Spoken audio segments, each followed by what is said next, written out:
నమస్కారం. డీజేటీవీ news TV వార్తలకు స్వాగతం. ముందుగా వార్తలోని ముఖ్యాంశాలు. హరీష్ రావు నోరు అదుపులో పెట్టుకోవాలన్న మంత్రి లక్ష్మణ్. కాళేశ్వరం అవినీతిపై బీజేపీ బీఆర్ఎస్ ఒప్పందాల ఆరోపణ. ప్రజా సమస్యలు వదిలి ఆరోపణలకే పరిమితమన్న విమర్శ. తప్పుడు ప్రచారానికి ప్రజలే సమాధానమిస్తారన్న హెచ్చరిక.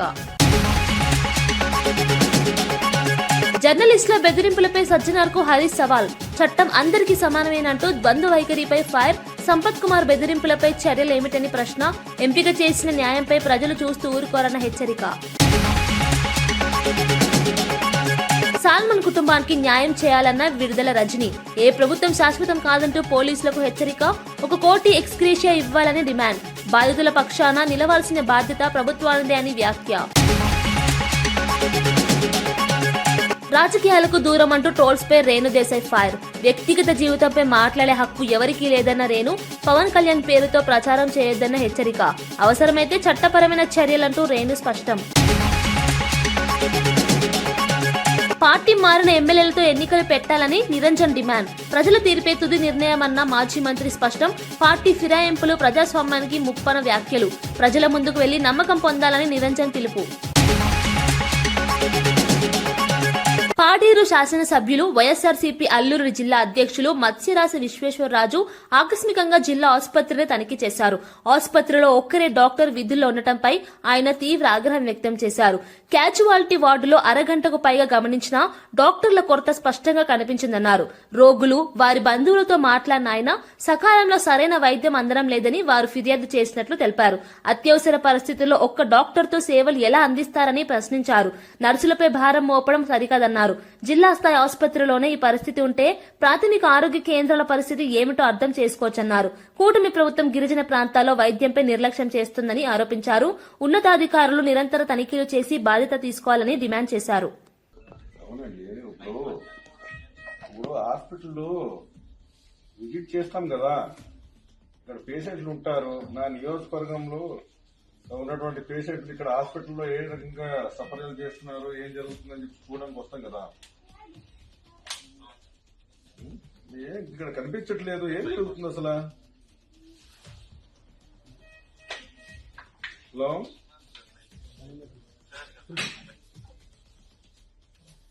పేషెంట్లకి అందరూ వచ్చేసి మాకు చెప్తున్నారు మా పేషెంట్ కండిషన్ ఇలా ఉంది మాకు బాగోలేదు అని చెప్పేసి. మేము చూడడానికి వచ్చినప్పుడు ఆ పేషెంట్ కండిషన్ ఏదో కూడా మాకు తెలియని పరిస్థితి అయిపోయింది మాకు. ఓకే అమ్మా, మేము ఇక్కడ వచ్చినప్పుడు పేషెంట్లకు పరిశీలించినప్పుడు కూడా అక్కడ పరామర్శించడానికి వచ్చినప్పుడు కూడా ఏం జరుగుతుందో తెలియని పరిస్థితి అయిపోయింది మాకు. బర్నింగ్ కేసు ఉంది, ఎవరు హ్యాండిల్ చేస్తున్నారు? అప్పుడు మీరు లేరు కదా, మీకు చెప్పేసి వచ్చాం కదా, లేరు కదా. కాంగ్రెస్ పార్టీకి నిజంగా సిగ్గు శరం ఉంటే పార్టీ మారిన 10 మంది ఎమ్మెల్యేలతో రాజీనామాలు చేయించి ఎన్నికలు పెట్టాలని మాజీ మంత్రి సింగిరెడ్డి నిరంజన్ రెడ్డి డిమాండ్ చేశారు. ప్రజాస్వామ్యంలో ప్రజల తీర్పే తుది నిర్ణయమని ఆయన వ్యాఖ్యానించారు. పార్టీ ఫిరాయింపులను ప్రోత్సహిస్తూ అధికారాన్ని నిలుపుకోవడం అనైతికమన్నారు. ఎన్నికలు జరిగితే ఎవరి గద్దెలు నిలవాలో ఎవరి గద్దెలు కూలాలో ప్రజలే నిర్ణయిస్తారని స్పష్టం చేశారు. ప్రజా మద్దతు లేకుండా ఎమ్మెల్యేలుగా కొనసాగడం ప్రజాస్వామ్య విలువలకు విరుద్దమన్నారు. గతంలో చేసిన విమర్శలకు ఇప్పుడు భిన్నంగా వ్యవహరిస్తున్న కాంగ్రెస్ తీరును ప్రశ్నించారు. పార్టీ మారిన ఎమ్మెల్యేలు ప్రజల ముందుకు వెళ్లి నమ్మకం పొందాలని సూచించారు. ప్రజల తీర్పును ఎదుర్కొనే ధైర్యం లేకపోతే రాజకీయ నైతికతపై మాట్లాడే హక్కు లేదన్నారు. పార్టీ మారిన 10 మందిని రాజీనామా చేయించి మీకు సిగ్గుశరం ఉంటే, నైతికత ఉంటే ఎన్నికలు పెట్టండి.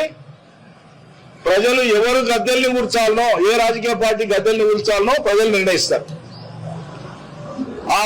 ఆ ఉప ఎన్నికలు 10ంటికి 10 మేము గెలిస్తే మీ గద్దెల మీద కూల్చుకుందరు. కానీ మీ గద్దెల మీద అంత ఆసక్తి ఉంటే, కూల్చడం మీద అంత ఆసక్తి ఉంటే, ఏదైనా నిర్మాణం మీద మీకు దృష్టి లేదు, మీకున్న దృష్టి అంతా కూడా విధ్వంసమే.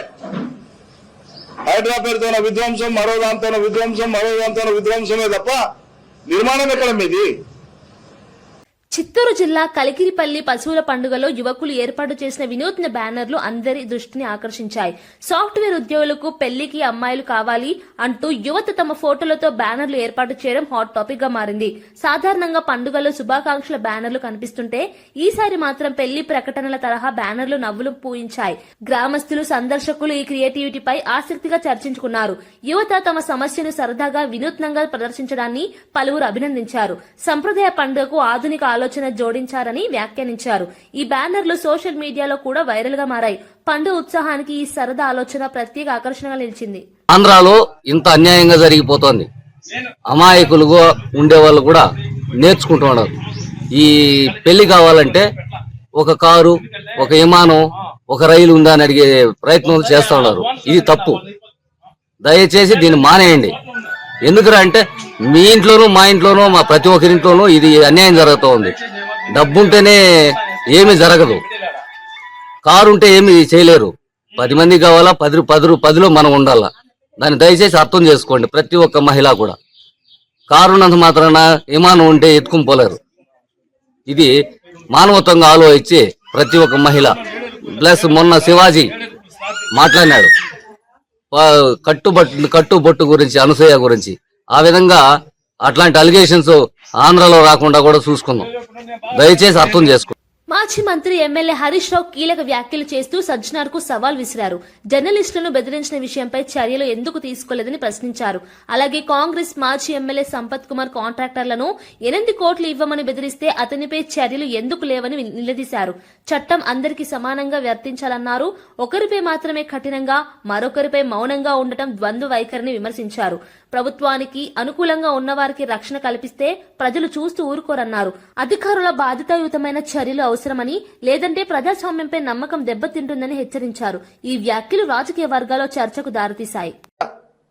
అరే మొన్న చూసినాం కదా, ఆయన పేరేంది, మన ఏఐసిసి నాయకులు సంపత్ కుమార్ గారు డైరెక్ట్ కాంట్రాక్టర్నే బెదిరించేసి 8 కోట్లు ఇస్తావా అని పేపర్లలో చదివినాం మనం. 8 కోట్లు ఇచ్చేదాకా కాదు అని వాళ్ళను కొట్టుడు, బండ్లు గుంజుకునుడు. కాంట్రాక్టరే స్వయంగా పోలీస్ డిపార్ట్మెంట్ కు కంప్లైంట్ ఇచ్చిండు కదా. ఏది యాక్షన్, ఏది సిట్, ఏది? మా జర్నలిస్టులను వేధించడానికి సిట్టు, ప్రతిపక్ష పార్టీ బీఆర్ఎస్ ను వేధించడానికి సిట్ల మీద సిట్లు, కమిషన్ల మీద కమిషన్లు. మరి వీటి మీద సిట్లేవి, కమిషన్లేవి? నేను అడుగుతున్నా, కాకీ బుక్ అందరికీ సమానమే అని నీతులు చెప్పే డీజీపీ శోధర్ రెడ్డి గారు, మీ కాకీ బుక్ కాకెత్తుకపోయిందా? ఎక్కడ పోయింది? కాంట్రాక్టర్ డైరెక్ట్ గా పోలీస్ స్టేషన్ లో కంప్లైంట్ ఇస్తే ఇప్పటికి ఎందుకు అరెస్ట్లు అయితలేవు? ఏమైంది కాకీ బుక్? సజ్జనార్ బాగా మాట్లాడినావు కదా, మొన్న జర్నలిస్టులను బెదిరించినావు కదా. ఎమర్జెన్సీ ఉంటే మీరు ఇక్కడ ఉంటారా, నేను మీతో మాట్లాడతానా, మీరంతా జైల్లో ఉంటారని జర్నలిస్టులనే బెదిరించే ధోరణితో మాట్లాడినావు కదా. ఏమైంది నీ రూల్ బుక్? సజ్జనార్ నీకు ఇవేం కనబట్టలేవా? వైఎస్ఆర్సీపీ నేత విడుదల రజని సంచలన వ్యాఖ్యలు చేశారు. నిన్న మేము ఉన్నాం, ఈ రోజు మీరు ఉన్నారు, రేపు మేము వస్తామంటూ పోలీసులను హెచ్చరించారు. ఏ ప్రభుత్వం శాశ్వతం కాదని స్పష్టం చేశారు. సాల్మన్ కుటుంబానికి 1 కోటి ఎక్స్గ్రేషియా ఇవ్వాలని, అలాగే ఎకరాల భూమి కేటాయించాలని డిమాండ్ చేశారు. బాధిత కుటుంబానికి న్యాయం చేయకుండా పోలీసుల వైఖరి సరికాదన్నారు. అధికారంలో ఉన్నవారికి అనుకూలంగా వ్యవహరిస్తే భవిష్యత్తులో ప్రశ్నలు తప్పవన్నారు. బాధితుల పక్షాన నిలబడాల్సిన బాధ్యత ప్రభుత్వానిదేనన్నారు.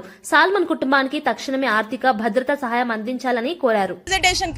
ఇవ్వాలని చెప్పి పార్టీ ఆఫీస్ నుంచి అపరేట్ గారు కావచ్చు, ఈమెయిల్స్ పెట్టి, అఫీషియల్ గా లెటర్స్ పెట్టి, మరి మీడియాకు కూడా తెలుసు ఎన్ని అటెంప్ట్స్ చేస్తున్నామో, దేనికి స్పందించట్లేదు. ఈ రోజు మేము ఎవరిని కలవాలో మాకు క్లారిటీ లేదు. మేము ఆఫీస్కి వస్తే మమ్మల్ని మాకే ఇలాంటి పరిస్థితి ఉంటే, ఇక్కడ ఎక్స్ఎమ్మెల్యేలు, మినిస్టర్లు, ఎమ్మెల్సీలు వస్తే మాకే ఇలాంటి పరిస్థితి వస్తే మరి సామాన్యుడిని ఏం ఆదుకుంటారు ఈ పోలీసులు? ఈ డీజీపీ గారు ఏం ఆదుకుంటారు సామాన్యుల్ని? ప్రజల్ని రక్షించాలి, ప్రజల్ని కాపాడాలి. ఈ రాష్ట్ర ప్రజలంటే వారి బాధ్యత కాదా? ఈ రోజున మమ్మల్ని అనేక ఇబ్బందులు పెట్టి ఆ తర్వాత ఫైనల్ గా మేము ఇక్కడ గొడవ చేస్తే, మేము మా పార్టీకి సంబంధించినటువంటి కార్యకర్త మందా సాల్మన్ చనిపోయాడు, ఇలా రెడ్ బుక్ అనేక మంది హత్యలు చేస్తా ఉన్నారు, ఈ విషయం చెప్దాము అని చెప్పి వస్తే మరి దీన్ని పట్టించుకోకుండా ఏదో లైట్ తీసుకొని ఎక్కడో అక్కడ ఇచ్చిపోండి అని చెప్పి చెప్పారు. ఫైనల్ గా ఏడీజీ గారి దగ్గరికి వెళ్తే మరి ఆ రిప్రజెంటేషన్ ఇవ్వడం జరిగింది. మేము ఒకటే చెప్తా ఉన్నాము, పోలీసులు దగ్గరుండి ఈ హత్యలు చేయిస్తా ఉన్నారు. ఈ పోలీసులకు ఒకటే చెప్తా ఉన్నాము, నిన్న మేమున్నాం, ఈరోజు మీరున్నారు, రేపు మళ్ళీ మేము వస్తాం. ఎల్లకాలం ఈ ప్రభుత్వం శాశ్వతం కాదు. ఇలా దగ్గరుండి ప్రభుత్వ హత్యలు చేపిస్తున్నటువంటి మీ ఎవ్వరిని వదిలిపెట్టమని చెప్పి తెలియజేసుకుంటున్నాము. అలాగే ఈ మందా సాల్మన్ కుటుంబానికి మరి ప్రభుత్వం అండగా ఉండాల్సినటువంటి అవసరం ఉంది. వారికి 1 కోటి రూపాయలు ఎక్స్గ్రేషియా ఇచ్చి వారి కుటుంబానికి ఒక 5 ఎకరాల వరకు కూడా పొలం ఇవ్వమని డిమాండ్ చేస్తా ఉన్నాము. అండ్ తక్షణమే ఈ నిందితులు ఎవరైతే ఉన్నారో వారిని అరెస్ట్ చేయాలి. అలాగే వీళ్ళు ఎవరైతే ఈ మందా సాల్మన్ కి సంబంధించి ఆ కేసుకు సంబంధించినటువంటి వాళ్ళందరినీ కూడా కఠినంగా వాళ్ళ మీద చర్యలు తీసుకోవాలని చెప్పి మేము వైఎస్ఆర్ కాంగ్రెస్ పార్టీ తరఫున డిమాండ్ చేస్తా ఉన్నాం. ఏలూరు జిల్లాలో లక్కవరం వైన్ షాపులో నకిలీ మద్యం విక్రయాల ఆరోపణలు కలకలం రేపాయి. బ్రాండెడ్ బాటిళ్లలో చీప్ లిక్కర్ పోసి నకిలీ స్టిక్కర్లు అంటించి అధిక ధరలకు అమ్ముతున్నారని మందుబాబులు ఆరోపించారు. 230 ధర ఉన్న బాటిల్ ను 250కి విక్రయిస్తున్నారని షాపు ఎదుట ధర్నాకు దిగారు. ఈ అక్రమాలపై ఎక్సైజ్ అధికారులు కమిషన్లతో మౌనం వహిస్తున్నారంటూ తీవ్ర ఆగ్రహం వ్యక్తం చేశారు. తక్కువ ధరకే నాణ్యమైన మద్యం ఇస్తామని చెప్పిన హామీలు ఏమయ్యాయంటూ ప్రభుత్వాన్ని ప్రశ్నించారు. విషయం తెలుసుకున్న పోలీసులు అక్కడికి చేరుకుని పరిస్థితిని అదుపులోకి తీసుకున్నారు. నకిలీ మద్యం విక్రయాలపై కఠిన చర్యలు తీసుకోవాలని, వినియోగదారుల ఆరోగ్యంతో చెలగాటమాడొద్దని స్థానికులు డిమాండ్ చేస్తున్నారు.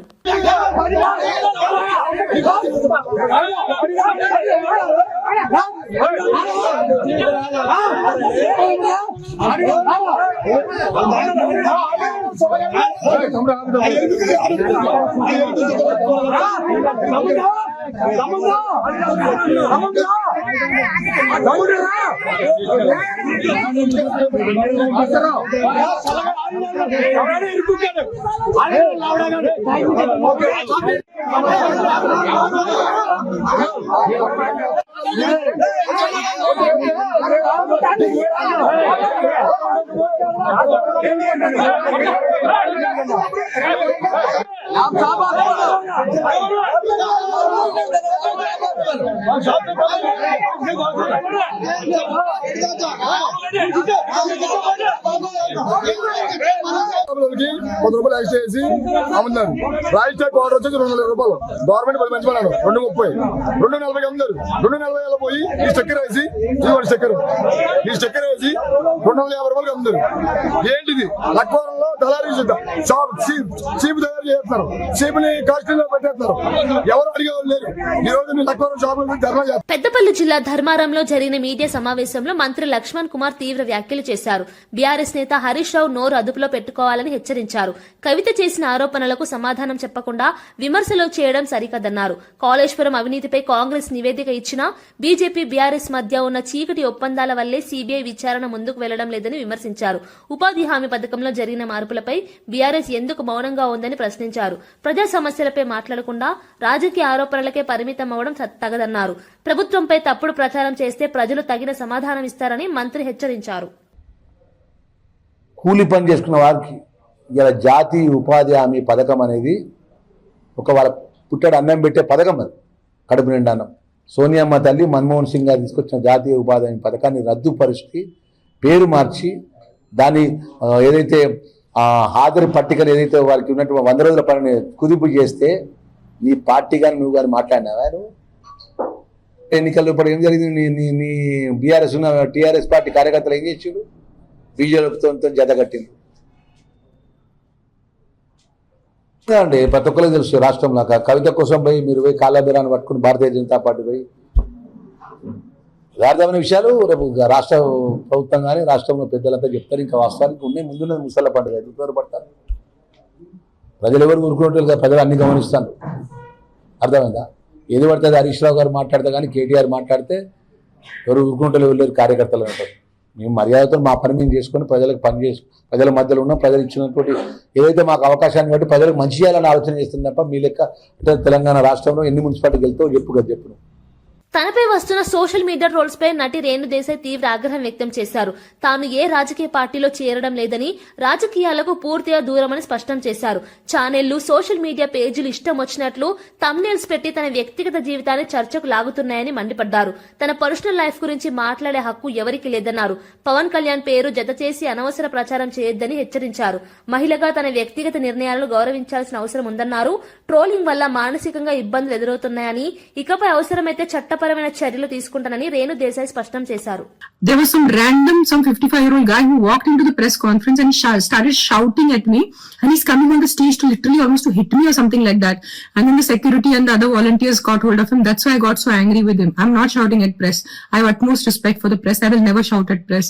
So stop spreading false rumors. This is one thing. The third thing now is first not joining politics, second I did not shout at press, thirdly all of you, నేను ఇప్పుడు ఇంటి దారిలో కొన్ని కమెంట్ చూశాను నా personal life మీద comment చేయడం మీకు ఎంత వరకు మంచిగా ఉంటుంది. That's why Pawan Kalyan left her, ఇప్పుడు అర్థమైంది తన తిక్క ఉంది, ఇది ఉంది, అది ఉంది. నేను ఎవరి కోసం పోరాడుతున్నాను? నాకు ఏదైనా డబ్బు వస్తుందో కుక్కల కోసం పోరాడితే? నేను కుక్కల కోసం కూడా పోరాడట్లేదు. I'm not fighting for dogs, I'm fighting for human life. నేను మనుషుల ప్రాణాల కోసం పోరాడితే మీరు నాకు ఎంత ఎంత నీచ్ కామెంట్స్ నేను చూశాను. నీ పిల్లలకి కుక్క కరిచి నీ పిల్లలు చనిపోతే అప్పుడు తెలుస్తుంది. నా బిడ్డ ప్రాణంకి ఎందుకు వస్తున్నారు మీరు? ఎవరి బిడ్డ ప్రాణం పోయింది అది చాలా తప్పు. నేను ఎక్సెప్ట్ చేస్తాను, నేను తల్లి ఉన్నాను, ఐ నో ఇట్. నేను ఒకటి చెప్తున్నాను, మీ వీధిలో కుక్కలు ఉంటే కొన్ని అగ్రెసివ్ ఉంటే నా ఎన్జిఓకి కానీ జిహెచ్ఎంసీకి కాంటాక్ట్ చేయండి, నేను వచ్చి తీసుకెళ్లిపోతాను కుక్కల్ని. సింపుల్, నేను తీసుకెళ్లిపోతాను, నేను చంపుతాను, నేను హ్యూమన్ వేలో వాళ్ళని యూథనైజ్ చేస్తాను. Fair enough.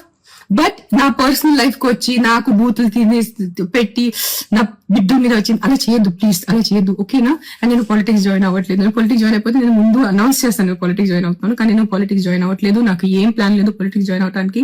అండ్ నేను ప్రెస్ వాళ్ళ మీద అరవలేదు. It was some random man who came in to the press conference and started shouting at me. So if his Kakinada జిల్లా తునిలో మనశంకర్ వరప్రసాద్ సినిమా యూనిట్ విజయోత్సవ సంబరాలు ఘనంగా జరిగాయి. ఈ కార్యక్రమంలో దర్శకుడు అనిల్ రావిపూడి, నిర్మాత సాహు గారపాటి పాల్గొన్నారు. సినిమా విజయం సాధించడంతో చిత్ర యూనిట్ కు అభిమానులు ఘన స్వాగతం పలికారు. మెగా అభిమానులు భారీ సంఖ్యలో హాజరై సంబరాల్లో పాల్గొన్నారు.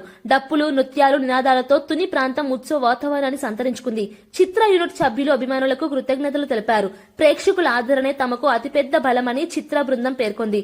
ఈ విజయోత్సవాలు సినిమా క్రేజ్ ను మరింత పెంచాయని అభిమానులు అభిప్రాయం వ్యక్తం చేశారు.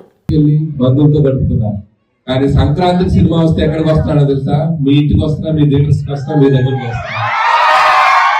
సో పండగ అంటే అంత ఒక బాండ్ క్రియేట్ చేశారు మీరు. Thank you so much.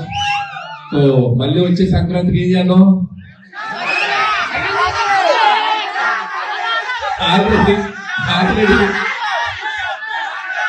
Already అడుగుతున్నారు నెక్స్ట్ సంక్రాంతికి ఏంటని. మిమ్మల్ని అడిగి చెప్తా ఉన్నా. సో మీ ఇంటికి సంక్రాంతికి బంధువులతో పాటు ఎవరు వస్తారు? ఎన్టీఆర్ గారు మీతో నేను వస్తాను రా బాబు. థ్యాంక్ యూ అమ్మా, thank you so much. Ram Charan గారితో సూపర్. ప్రభాస్ గారా? ఓకే, ఇంకెవరికేం కావాలి? ఇవన్నీ వాళ్ళు వింటే సూపర్. పవన్ కళ్యాణ్ గారు ఓకే.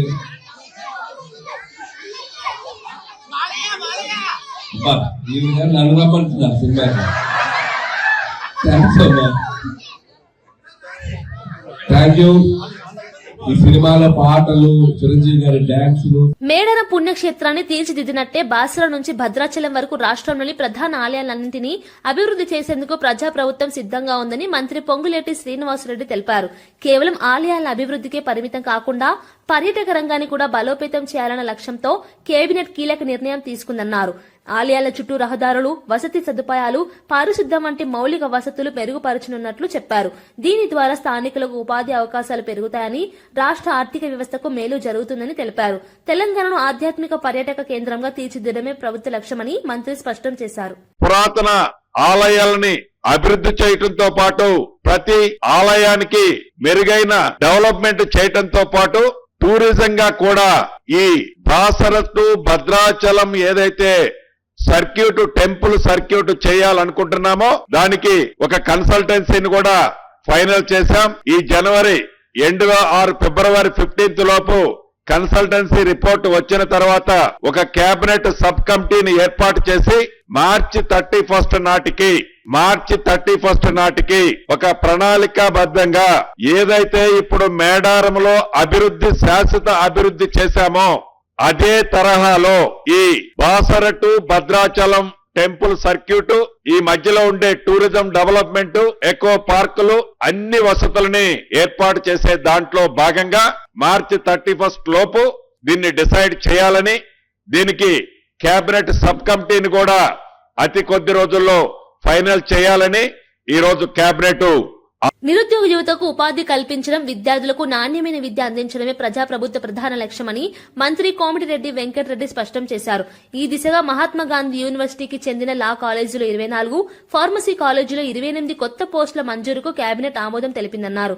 ఈ పోస్టుల భర్తీతో విద్యా సంస్థల్లో బోధన ప్రమాణాలు మెరుగవుతాయని చెప్పారు.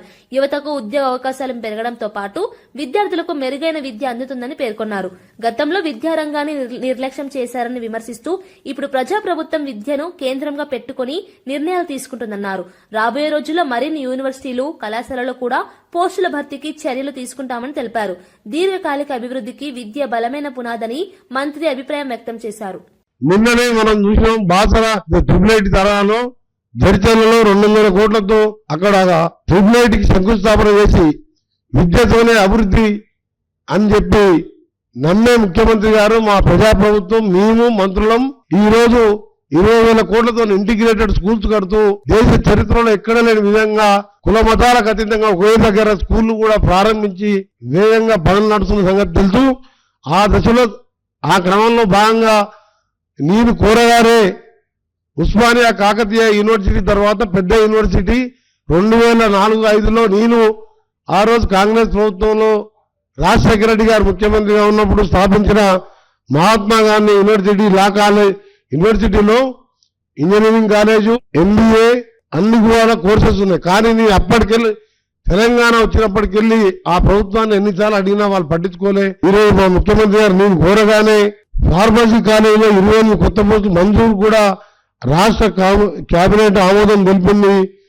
వీళ్ళందరూ కూడా ఈ సందర్భంగా గౌరవ ముఖ్యమంత్రితో పాటు మా మంత్రిమండలికి ఆ యూనివర్సిటీ, ఆ ప్రాంత శాసనసభ్యులుగా, మంత్రిగా ఇవన్నీ కూడా సెల్ఫ్ ఫైనాన్సింగ్ కోర్సెస్.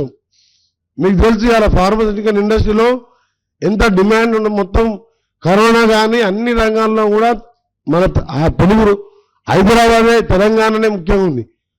అలాంటి కాలేజీ కావాలని ఈరోజు వారు మన కేబినెట్ సిద్దిపేటలోని ఆదర్శ నగర్ ప్రాంతంలో చోటు చేసుకున్న హత్య ఘటన స్థానికంగా తీవ్ర కలకలం రేపింది.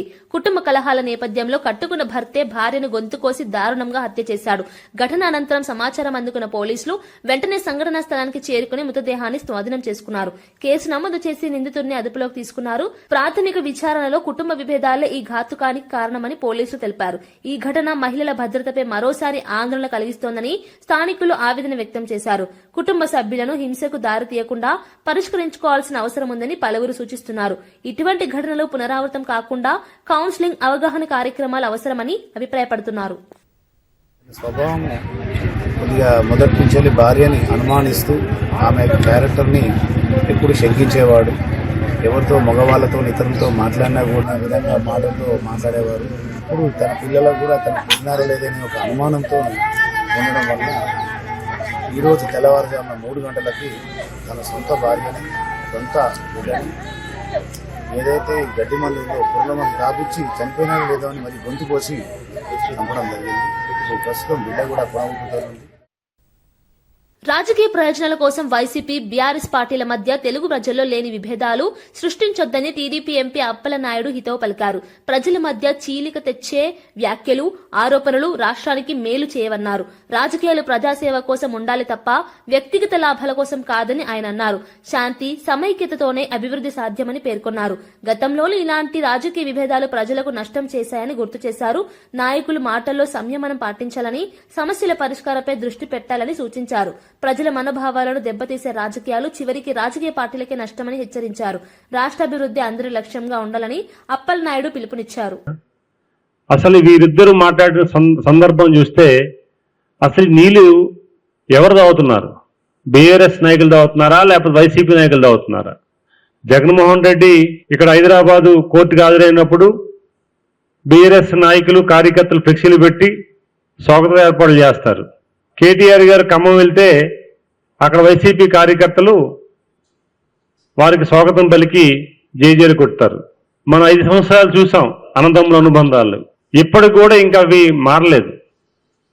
సరే, మీ స్నేహం మాకు ఉండడం మాకేం అభ్యంతరం లేదు, మీరు ఉంచుకోండి. కానీ ఈ స్నేహం ముసుగులో ప్రజల తప్పుదోవ పట్టించే విధానాన్ని మాత్రం మేము వ్యతిరేకిస్తున్నాం. అన్నమయ్య జిల్లాలో వరుసగా జరుగుతున్న ల్యాప్టాప్ చోరీలపై రాయచోటి పోలీసులు కీలక పురోగతి సాధించారు. చోరీలకు పాల్పడుతున్న ప్రధాన నిందితుడిని పోలీసులు అరెస్ట్ చేశారు. పలు ప్రాంతాల్లో ఇళ్లలోకి చొరబడి ల్యాప్టాప్లు, ఇతర ఎలక్ట్రానిక్ వస్తువులు చోరీ చేస్తున్నట్లు విచారణలో తేలింది. నిందితుడి వద్ద నుంచి పలు ల్యాప్టాప్లను పోలీసులు స్వాధీనం చేసుకున్నారు. ఈ చోరీలతో విద్యార్థులు, ఉద్యోగులు తీవ్ర ఇబ్బందులు ఎదుర్కొన్నారని పోలీసులు తెలిపారు. కేసును ఛేదించిన పోలీసుల పనితీరును స్థానికులు అభినందించారు. ప్రజలు అప్రమత్తంగా ఉండాలని, అనుమానాస్పద వ్యక్తులు కనిపిస్తే వెంటనే పోలీసులకు సమాచారం ఇవ్వాలని సూచించారు. చోరీల నియంత్రణకు గస్తీ పెంచినట్లు పోలీసులు వెల్లడించారు. Main modus ఆపరెండి Bengaluru to Tirupati వెళ్లే బస్సెస్ లో జనాలతో పాటు పబ్లిక్ తో పాటు ఎక్కి వాళ్ళని అబ్జర్వ్ చేసుకొని ఎవరైనా సరే ల్యాప్టాప్స్ కానీ ఫోన్స్ కానీ వాల్యుబుల్ ఫోన్స్ ల్యాప్టాప్స్ పట్టుకొని వెళ్తే వాళ్ళు పడుకొని ఉన్న సమయంలో ఆ ల్యాప్టాప్స్ ని తీసేసి బయటికి నియర్ బై స్టాప్ ఎక్కడైతే ఉంటుందో ఆ స్టాప్ దగ్గర దిగిపోయి ఫర్దర్ గా తిరుపతిలోని వేరే వాళ్ళకి అమ్మడం జరుగుతుంది. Most of the laptops suspecting Bengaluru కానీ తిరుపతి వాళ్ళు అయిండొచ్చు అని అనుకుంటున్నాం. సో ముద్దాయిని మనం ఈరోజు రిమాండ్ చేయడం జరుగుతుంది. అండ్ ఫర్దర్ గా ఎవరైనా సరే ల్యాప్టాప్స్ పోగొట్టుకుని వాళ్ళు మేబీ కంప్లైంట్ ఇవ్వకపోయినా లేదంటే పోలీస్ వారికి అప్రోచ్ అవ్వకుండా ఉంటే ఈ ల్యాప్టాప్స్ వాళ్ళవి ఉంటే వాళ్ళని కూడా వచ్చి ఐడెంటిఫై చేసుకోవాల్సిందిగా అన్నమయ్య జిల్లా పోలీసుల తరఫున తెలుపుతున్నాం. వార్తలు ముగించే ముందు ముఖ్యాంశాలు మరోసారి. హరీష్ రావు నోరు అదుపులో పెట్టుకోవాలన్న మంత్రి లక్ష్మణ్. కాళేశ్వరం అవినీతిపై బీజేపీ, బీఆర్ఎస్ ఒప్పందాల ఆరోపణ. ప్రజా సమస్యలు వదిలి ఆరోపణలకే పరిమితమన్న విమర్శ. తప్పుడు ప్రచారానికి ప్రజలే సమాధానమిస్తారన్న హెచ్చరిక. జర్నలిస్టుల బెదిరింపులపై సజ్జనార్ కు హరీష్ సవాల్. చట్టం అందరికీ సమానమేనంటూ ద్వంద్వ వైఖరిపై ఫైర్. సంపత్ కుమార్ బెదిరింపులపై చర్యలేమిటని ప్రశ్న. ఎంపిక చేసిన న్యాయంపై ప్రజలు చూస్తూ ఊరుకోరన్న హెచ్చరిక. సాల్మన్ కుటుంబానికి న్యాయం చేయాలన్న విడుదల రజని. ఏ ప్రభుత్వం శాశ్వతం కాదంటూ పోలీసులకు హెచ్చరిక. 1 కోటి ఎక్స్గ్రేషియా ఇవ్వాలని డిమాండ్. బాధితుల పక్షాన నిలవాల్సిన బాధ్యత ప్రభుత్వానిదే అని వ్యాఖ్య.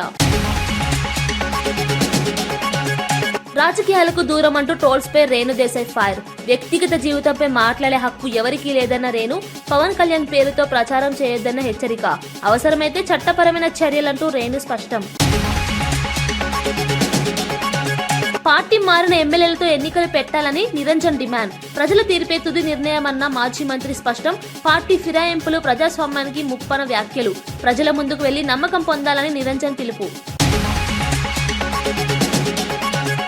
ఇవి ఈనాటి వార్తా విశేషాలు. మరో బులెటిన్లో మళ్ళీ కలుద్దాం. నమస్కారం.